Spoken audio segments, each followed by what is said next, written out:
La voz de los protagonistas. Contacto telefónico. Fernando Escobar Ayala, investigador de Causa en Común. Con él vamos a platicar de esta sumatoria de 5,000 atrocidades en México de enero a septiembre de este año. Suman en el país al menos 5,000 crímenes de extrema violencia que pueden ser clasificados como atrocidades, lo que representa un aumento en más del 22% respecto a los registros del 21 y del 12% en comparación al 22. Muchísimas gracias, Fernando, por estar con nosotros. Manuel Cerrato, Arturo González, Marcela Pama, les saludamos con muchísimo gusto. ¿Qué tal? Un saludo también, un placer estar aquí con ustedes. Gracias. Fernando, híjole, 5,000 atrocidades. Este aumento porcentual en comparación con lo que ocurría en 2021 y en 2022, ¿qué es lo que refleja? ¿Qué es lo que nos está diciendo de la inseguridad de este país? Bueno, yo creo que el informe en gran medida añade o en buena medida complementa la información disponible, tanto en, digamos, los datos que ofrecen otras fuentes como el INEGI, o por ejemplo los datos que se pueden apreciar en los del secretario ejecutivo, es decir, los datos del gobierno federal. En México no para o no dejan de manifestarse expresiones de violencia que nos hablan de un mosaico muy complejo, en el cual las y los mexicanos son víctimas de un sinnúmero de violencias que vienen aquejando a la sociedad desde los últimos años. Nos hemos, a lo mejor yo creo que enfocado muchísimo en la cifra o en el número de homicidios, pero lo que el informe de atrocidades complementa es, digamos, otra manera de registrar, de contar los hechos de violencia que no se reducen únicamente al número de muertos producto de homicidios, sino también de un sinnúmero de otros casos de violencia que tiene, digamos, un grado de letalidad cualitativa diferente a los que se pueden simplemente leer o entender a partir del registro de homicidios diarios, ¿no? Uh-huh. Ahora, cada vez que hemos conversado con ustedes a propósito de estos índices, de estas investigaciones que ustedes hacen, requerimos que nos ubiquen respecto a la clasificación de crímenes atroces. ¿Qué significa una atrocidad o crímenes con estas características? Mira, para Causa en Común llamamos atrocidad al uso intencional de la fuerza física para causar ya sea muerte, laceración, maltrato extremo, para causar, por ejemplo, la muerte de un alto número de personas, para causar la muerte de personas de grupos vulnerables, de interés político, o orientar a provocar terror. Es decir, es una categoría, si te puedes dar cuenta, muy amplia. Lo que Causa en Común busca dar a conocer a través de esta, digamos, categoría de atrocidad es, como te comentaba precisamente, otra forma de llevar un registro, otra forma de contar, no nada más, digamos, en el sentido estadístico de contar números, sino de contar, de narrar los hechos de violencia que acontecen en el país. De tal manera que yo creo que también esta es una importante aclaración que hay que hacer.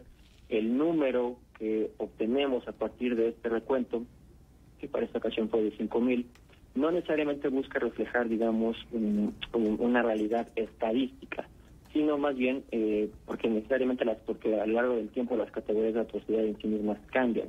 En general, lo que busca reflejar este número, como te comentaba, es precisamente estos otros, digamos, crímenes que muchas veces quedan perdidos en los registros cinematográficos del país y que desde luego no llegan a caer en las cuentas oficiales, ¿no? Uh-huh.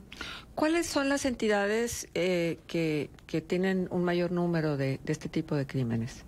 Mira, te comento el ranking. En el top 5 de atrocidades, en lo que ha sido el periodo de enero a septiembre de este año, en primer lugar está Chihuahua, con 442 casos que podemos llamar atrocidades, Guanajuato, 434, Baja California, con 413, Guerrero con 366 y el estado de Morelos con 273.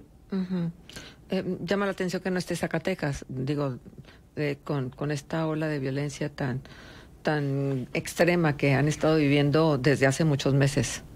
Claro, también mira, es complicado de repente o llama la atención encontrarse con a lo mejor algunos estados que para muchos pueden ser emblemáticos como Zacatecas o por ejemplo Baja California Sur también. Digamos, la cuestión aquí con el informe de atrocidades es que, recuerden, es un recuento hemerográfico, es decir, no es una cuenta exhaustiva porque pues simplemente a lo mejor muchos de los casos que podríamos categorizar como atrocidades pues no son comunicados por los medios de comunicación. Claro. Fernando, buenos días. Saluda a Manuel Cerrato. En contraparte, bueno, ya nos ofrecías el listado de las entidades con mayor número de atrocidades y por el lado contrario, Querétaro, Durango, Campeche, Aguascalientes y Coahuila son los que menos hechos de esta naturaleza reportan. Digo, en el caso de la comarca lagunera que abarca Coahuila y Durango, pues hemos visto cómo la situación de seguridad pública afortunadamente tiene indicadores positivos en cuanto a baja incidencia de delincuencia. ¿Cuáles son los factores o las condiciones que hacen propicias estas atrocidades en una determinada entidad? Por ejemplo, las que tienen más casos de esta naturaleza. ¿Qué ocurre allí y si hay un común denominador entre ellas? La realidad es que pueden ser múltiples comunes denominadores. Como te comentaba, dentro de la categoría de atrocidad, pues que hay una multiplicidad de casos de violencia. Por ejemplo, no es lo mismo un fenómeno como pueden ser las masacres, en las cuales son estos hechos en los cuales se cometen los asesinatos de más de 3 personas, que, por ejemplo, la violación que actos de violación agravada, es decir, obedecen a lógicas diferentes, a causas diferentes.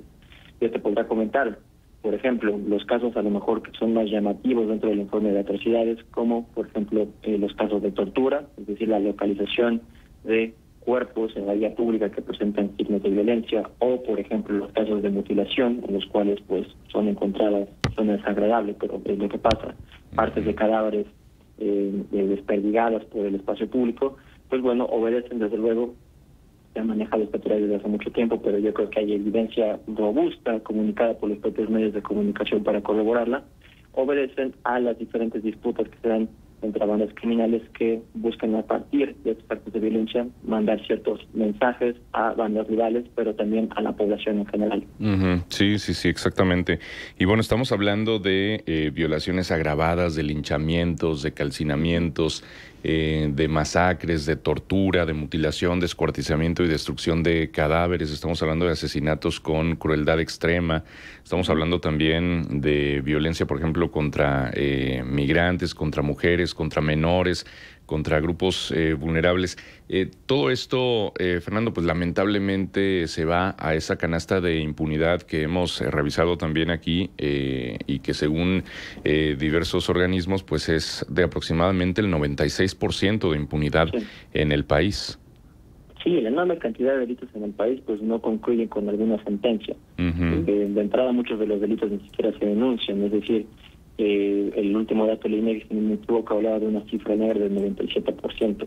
Entonces, imagínate, esta pequeña proporción, digamos, de delitos que son los que aparecen en los informes oficiales, pues son precisamente eso, son una pequeña proporción, corresponden al 3% de delitos que sí alcanzan a ser denunciados. Ahora, ya para que esos delitos pues concluyan con alguna sentencia judicial, pues bueno, allí hay toda una cadena procesal de la seguridad pública que involucra desde luego a las policías, a los ministerios, a las fiscalías, a los juzgados y eventualmente el sistema penitenciario, que está completamente descompuesto en el país. En Causa en Común creemos que, bueno, los números que podemos, o digamos, los hechos de violencia que podemos contar, pues en buena medida lo que reflejan pues, es el fracaso o es el colapso de las instituciones de seguridad en el país. Son, digamos, su justa medida. Fernando, ¿todos los feminicidios pudieran estar incluidos en lo que son las atrocidades? ¿Podrías repetírmelo, perdón? ¿Los feminicidios pudieran estar incluidos en lo que son estas atrocidades? Digo, porque la verdad es que la mayor parte de los feminicidios ocurren con una violación total y absoluta a la dignidad de la mujer y a la persona. ¿También se incluyen? Sí, sin duda. En la categoría de asesinatos de mujeres con crueldad extrema se incluyen a los feminicidios, que de por sí, digamos, como tipo penal el feminicidio, es en realidad complejo. Sobre todo, digamos, en la manera en la cual se cuenta. De acuerdo con la ley, al menos con el Código Penal Federal, que debería ser común para la inmensa mayoría de los estados, pues un feminicidio es el asesinato de una mujer, es decir, todo asesinato de mujer se comienza a investigar como feminicidio, de tal independientemente, digamos, de cuáles podrían ser los hechos o las particularidades del caso. Entonces sí, sin duda, digamos, a partir de la evidencia hemerográfica, pues es difícil a lo mejor confirmar que el asesinato de una mujer se está investigando efectivamente como un feminicidio, pero dentro de esa categoría de asesinatos de mujeres con crueldad extrema, buscamos siempre incluir al grueso de los casos de asesinatos de mujeres. ¿Qué tal, Fernando Escobar? Te saluda Arturo González, buenos días. ¿Qué tal, buenos días? ¿Qué porcentaje de estas atrocidades se pueden relacionar de alguna forma con el crimen organizado? Es muy complicado saberlo, la verdad es muy complicado saberlo. Se pueden y se han intentado, yo creo que por diferentes medios, de presentar porcentajes o aproximaciones, pero yo diría que hay que ser muy cautelosos respecto a este tipo de aseveraciones. Yeah. La conclusión de, digamos, cuáles son los delitos provocados precisamente por las dinámicas del crimen organizado, eso es una conclusión que solo se puede obtener a partir precisamente del buen funcionamiento de esta cadena que les mencionaba. Claro. A partir de una policía que investiga, de un ministerio que presenta ante el juez y desde luego ante un juez que emite una sentencia en proporción con el catálogo de delitos que pertenecen a la delincuencia organizada. Entonces, digamos, con el mero reflejo que te ofrecen estos datos, pues es muy complicado saberlo.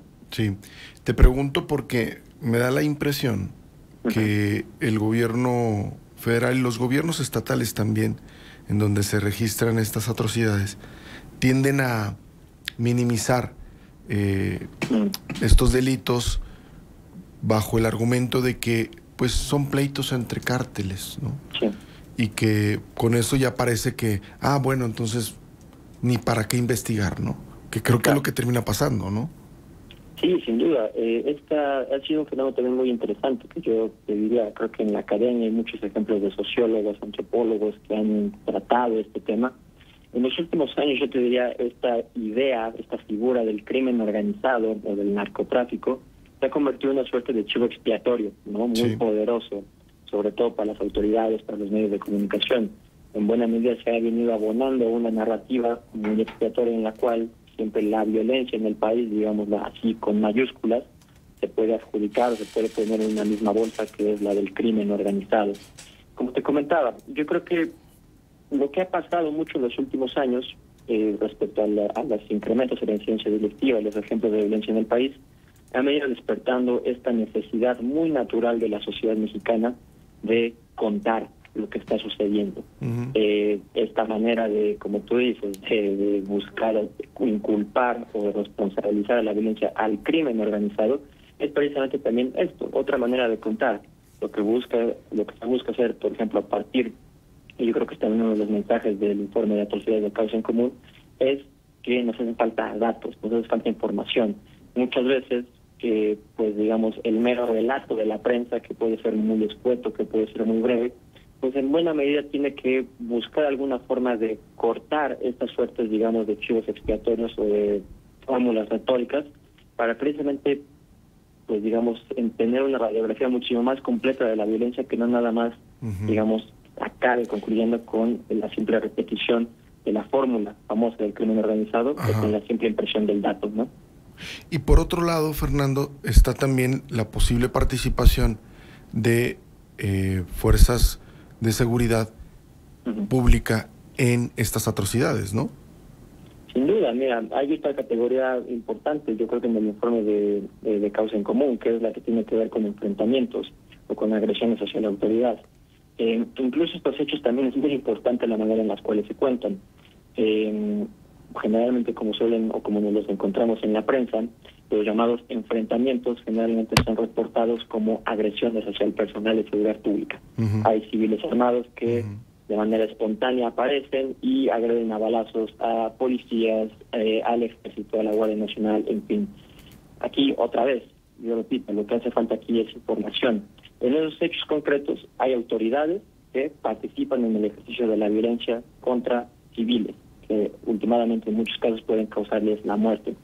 Eso, al final de cuentas, se tendrían que investigar también como homicidios. Pero ante la falta de información, pues nos quedamos simplemente, digamos, con una, y es yo creo que un poco lo que está aquí ofreciendo el informe, con por lo menos un recuento de que esta realidad existe, y desde luego nos despierta la necesidad de entender pues qué es lo que está pasando aquí. Exactamente. Ahora, Fernando, también, ¿qué dice de la sociedad mexicana esta situación? Porque digo, hablar de 555 atrocidades cada mes, o sea, 18 cada día en promedio, con niveles de impunidad mayores al 96%, como hemos dicho, pues es una ausencia casi total de Estado de Derecho, pero también ¿qué dice de una sociedad que lamentablemente parece que normaliza este tipo de violencias? Híjole, yo creo que es complicadísimo todavía. Apenas yo creo que venimos interesándonos como sociedad mexicana en este tema y sobre todo buscando entender, yo te diría, las implicaciones culturales y sociales de la violencia. Yo recuerdo mucho, me sorprendió hace no mucho una lectura que descubrí sobre el caso colombiano. Yo creo que todos podemos traer también de la memoria un poco la violencia explosiva, ¿no? Cruenta que se presentó en Colombia, sobre todo en la recta final del siglo pasado. Decía un sociólogo colombiano por aquel entonces que llega un punto en el cual la violencia es tan recurrente, forma tanto parte del orden de lo cotidiano, que ya resulta hasta incluso absurdo o irrelevante preguntarnos por las causas de la violencia, porque la violencia en sí misma ya es una causa. Es decir, la violencia es un componente estructurador de la sociedad, es un fenómeno tan cotidiano, tan recurrente, que está generando cambios en la sociedad en su conjunto. Esos cambios, yo te diría, en una sociedad tan compleja, tan diversa, en un país tan desigual como es México, pues presenta muchos retos, sobre todo para entender. Yo creo que desde luego lo primero, y es algo que se ha venido repitiendo muchas veces, es este fenómeno de normalización de la violencia, que yo te diría, un signo muy recurrente de esta normalización es el hecho de que no nos despierta sorpresa, por ejemplo, la falta de información, que no nos despierte ninguna sorpresa, ninguna indignación, el hecho de que no tenemos ninguna forma de conocer ningún dato sobre la víctima, que no genere ningún escozor el hecho de que, por ejemplo, un cadáver pueda aparecer destazado, de tal manera que se dificulta a un grado extremo la posible identificación de una persona. Es decir, hoy en día en la sociedad mexicana creo que hay un alto grado de, yo te diría, de fatalismo ante la violencia. Es decir, son simplemente hechos que pasan, que ocurren, que se comunican, que se cuentan como tales. Entonces, es importante que como sociedad abonemos a diferentes formas de contar la violencia, en las cuales, pues, se le dé, yo te diría, en primer lugar, un lugar digno a las víctimas de entrada para que puedan ser reconocidas, y desde luego que se siga empujando por instituciones que sean capaces de pues de entrada, de brindar alguna forma de justicia, de reparación a estas víctimas en el país. Exactamente. Claro. Fernando, bueno, la más reciente atrocidad es el asesinato de estos 13 policías en Coyuca de Benítez, ¿no? Con todas las características que tú ya has definido de lo que es una atrocidad y con la indignación que causa, aunque estén a distancia, porque hay zonas como que pareciera que están condenadas a la violencia perpetua. Hablo de Guerrero, hablo de Sinaloa, el propio Chihuahua, que ya también tiene una larga cadena de años de violencia. Y no se hace nada sino hasta que después que ocurre la masacre, ¿no? En este caso. Entonces sí a mandar policías, entonces sí a reforzar la seguridad. Pero es que no hay realmente un programa de prevención, un programa que evite que sigan ocurriendo estas tragedias. Pues mira, yo te diría, yo creo que también, insisto, habla mucho de la manera en la cual hemos venido entendiendo, ya no nada más, digamos, la violencia, sino las estrategias de seguridad. Es muy cierto lo que mencionas. En los últimos, yo te diría, 15 años, sobre todo a partir de que se decidió que para detener los repuntes en la incidencia delictiva era necesaria la participación del ejército, se ha venido recurriendo a estrategias, yo te diría, muy reactivas, sobre todo comandadas por el gobierno federal. Cuando ocurren o cuando se presentan determinadas zonas muy calientes, o casos, digamos, muy emblemáticos como los que mencionas, la respuesta automática es reactiva, es decir, hay que mandar aquí más policías, ahora la Guardia Nacional, al Ejército, hay que fortalecer la presencia del Estado en esta región, que es donde está saliendo un poquito de las manos. Desde luego que representa un escándalo mediático. Claro. Porque pues sí, por ejemplo, lo que recién mencionas, la identificación de 13 policías muertos, pues es escandalosa aquí y en cualquier parte. Pero, digamos, ninguna de esas estrategias ha venido, yo te diría, complementada por lo que podríamos llamar, como bien dices, una suerte, digamos, de esfuerzo de prevención, pero también que tiene que incluir otra palabra que yo creo que se escribe mucho, y es la reparación. Cuando tú ves, por ejemplo, estos diferentes puntos del país que, como tú dices, parecen estar condenados a la violencia, no es sorpresa que sean también sociedades sumamente marginadas, es decir, sociedades en las cuales las carencias son en sí mismas un factor que te ayuda a explicar este aumento y este alimento constante hacia la violencia.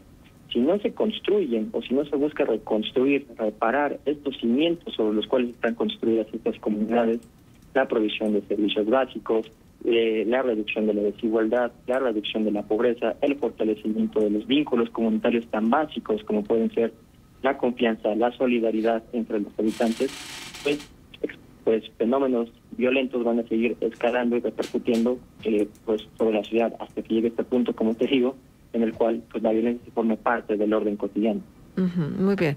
Fernando, pues agradecemos como siempre muchísimo la atención que tienen para estar con nosotros en este espacio de Contextos. Excelente, no, para mí fue un placer. Muchas gracias. Gracias, Fernando. Fernando Escobar Ayala, investigador de Causa en Común, estuvo con nosotros. Es que de verdad, esta situación que se vivió en Coyuca de Benítez, en Guerrero, es impresionante. Maniatados, esposados, torturados, con tiro de gracia. No sé qué más sigue en estas historias que no terminan nunca en este país. En fin, bueno, vamos a la pausa comercial, regresamos.